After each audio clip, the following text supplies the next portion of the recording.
and the hall was filled with guests. My dear brothers and sisters, we can truly say that every single one of us is here because, like the servants of the King in the gospel, somebody was a steward of God's love in our life. Whether that was our parents or our grandparents or another relative or some friend who said, "Hey, let me introduce you to the blessings that come from prayer, that come from our relationship with God." Somewhere along the line, someone reached out and taught us. Someone reached out and invited us to something deeper. And here we all are today.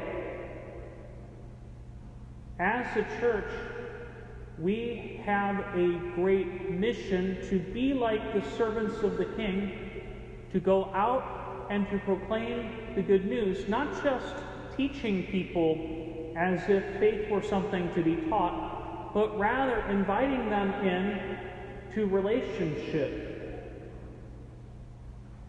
into a community. And in this way, they say that the faith is caught, not taught. That it is caught because of the relationships that are there.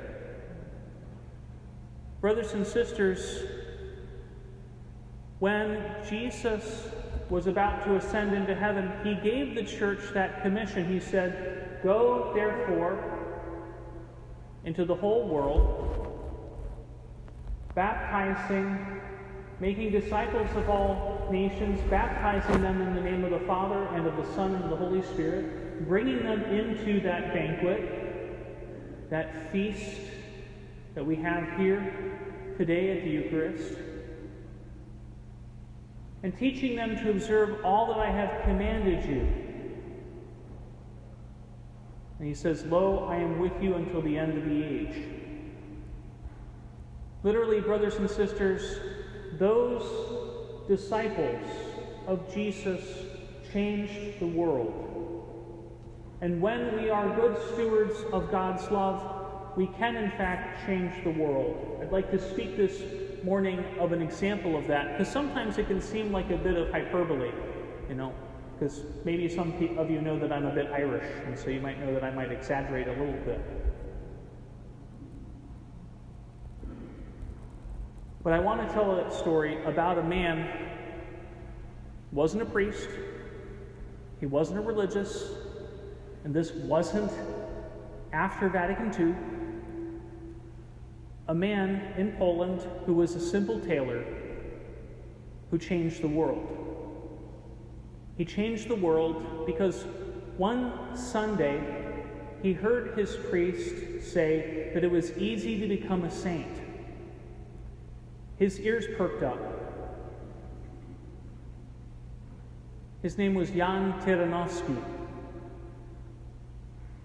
Simple tailor decided he would begin to read a bit more about what it meant to be Catholic and what it meant to live a deep spiritual life. And so he began to read some of the mystics of the church, St. Teresa of Avila, St. John of the Cross, and began to read commentaries on their works because of themselves they're a bit hard to understand. And he taught himself to pray. And then he wasn't done with that. He wasn't satisfied with just teaching himself. Then he began to gather groups of young people together, teenagers and young adults, to teach them also the very things that he had learned, to be a good steward, to be a steward of God's love in his life. And amongst those young adults was a young man who wanted to be an actor, and his name was Carol. Carol dreamed about being on stage, about being able to proclaim words that were deep and meaningful. But as he began to encounter God through the prayer that Jan Tyranowski was teaching him, Carol got attracted more and more in his relationship to Jesus to serving the message of the gospel. And then after the Nazis invaded Poland in World War II, he joined the seminary, Carol. After the end of World War II, he was ordained a priest and sent to study in Rome. He returned, had a successful ministry as a priest, doing what he had learned, which was gathering young people together, teaching them how to pray, having them be caught on fire, so that the communist and atheist ideology would not win out. He knew it was important to hand on, to be a good steward of what he had received. And he would take trips, sometimes not dressing as a priest, much to the chagrin or much to the shock of people maybe today who would assume that priests must always be in their clerics. And he would go out, and they would canoe, and they would hike, and they would ski. Meanwhile, they would also speak about religious topics, showing that there is a difference between simple friendship and Christian fellowship, getting together, sharing one's faith. Now, that young priest, Father Carroll, eventually was made a bishop, and then eventually was made Archbishop of Krakow. And then in 1978, he was elected Pope, and his name is now known as St. John Paul II. And unless you've been living under a rock in the last 20, 30, 40 years, you know that his pontificate changed the world. Because he and his very teaching, his very life, helped to end communism. But if it wasn't for Jan Tyranowski, the simple tailor, the layman, there would be no St. John Paul II. So, brothers and sisters, this goes to show how much the church needs each and every single one of us to live our lives as Catholics, because we never know. We never know who we're going to inspire. That by handing on our faith, we might inspire somebody to be the next John Paul II or the next Mother Teresa of Calcutta. We never know how we might be able to change the world. But God is asking of us to be stewards of God's love. Now, we have been looking at our mission statement, which was on the front cover of the bulletin for the last 12 years. And one of the things that I sent out was that survey that came back. And it's been pretty clear as to what we as a church have been looking to do better at as a parish, besides my homilies being shorter.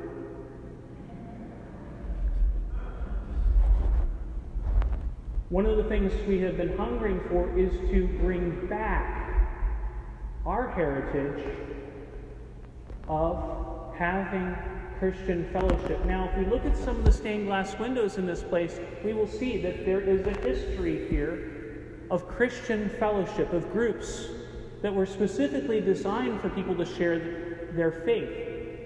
If you look, one of the windows was donated by the Knights of Columbus. Actually, it's the main window over the organ there. Donated by the Knights of Columbus, which is still in existence today here in this parish, a fellowship of Christian men.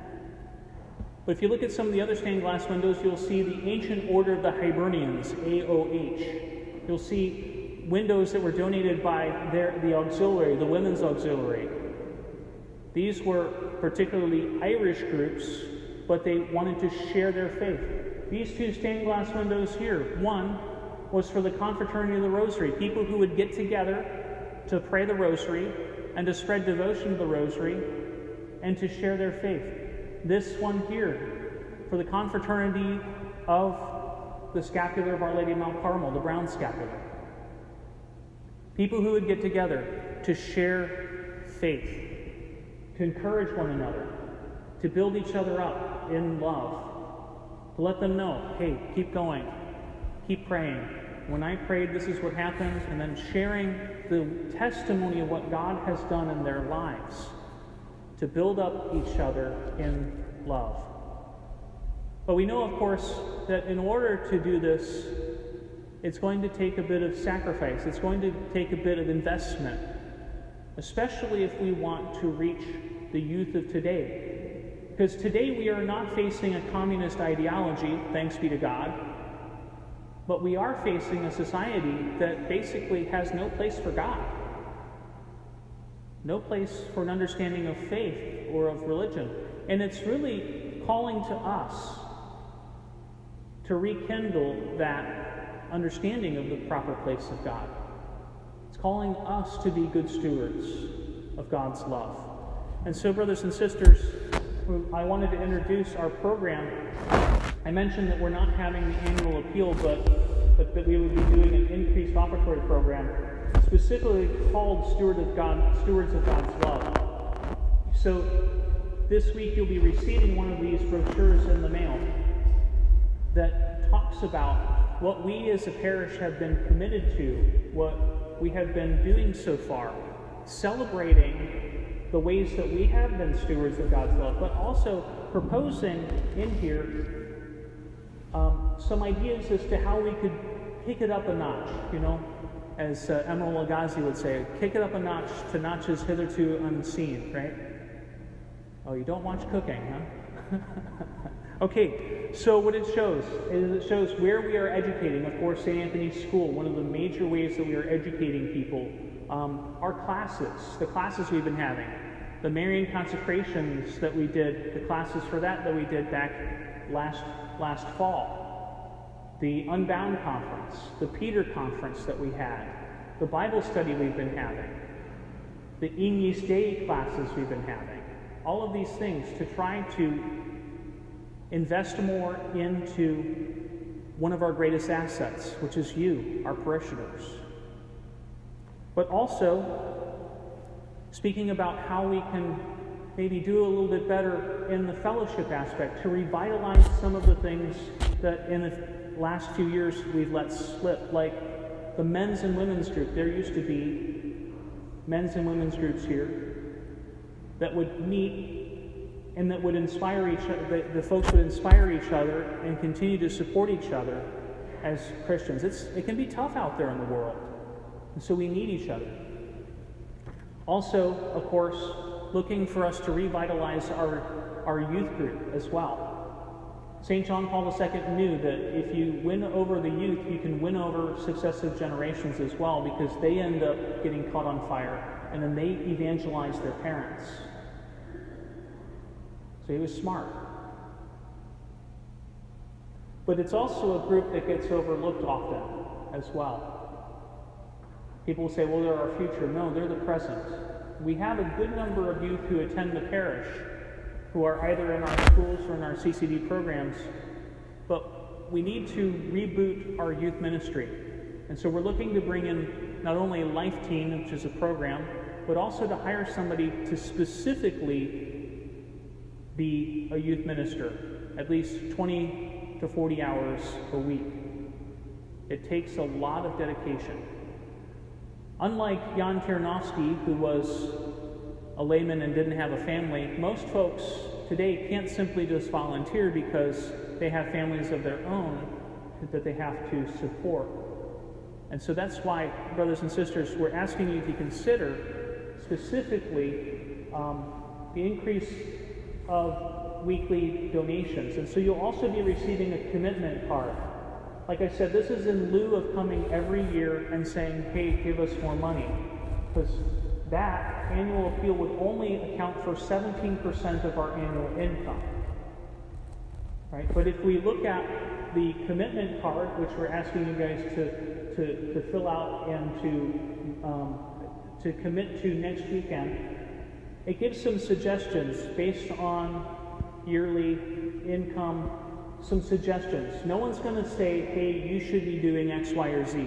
It is for each and every single one of us to prayerfully consider what we're willing to invest in the parish to see us to become the stewards of God's love we want to see, to help bring about the continued transformation of Winsted that we want to see. As we've seen in the last few years, a good number of changes happening in the town, new businesses coming in. In fact, I read in the Register Citizen the other day that very same thing. There is a lot of life going on in this town, And so we also want to be a part of that positive change as a parish. Being able to reach out to others, reaching out to the fallen away Catholics. So, but it takes some commitment. It takes us to be able to pour into you, our parishioners, to sow into you, our parishioners, so that we can, in fact, be those stewards. If you look on here, it says, the weekly contribution. If you remember, the annual appeal was 17%, but if somebody's getting $5 a week, right, to give 25% more is only $1.25 extra a week. That's not that much. And so, brothers and sisters, we look to these, look forward to these coming in the mail. We'll be hearing next week from one of our parishioners who will be speaking about the blessings that she has received as being a part of this parish, as we celebrate how we have been stewards of God's love and commit to being stewards of God's love all the more. It's up to us, brothers and sisters. We can do it with the grace of God, to go out and, like the servants in the gospel, to bring more people into the feast.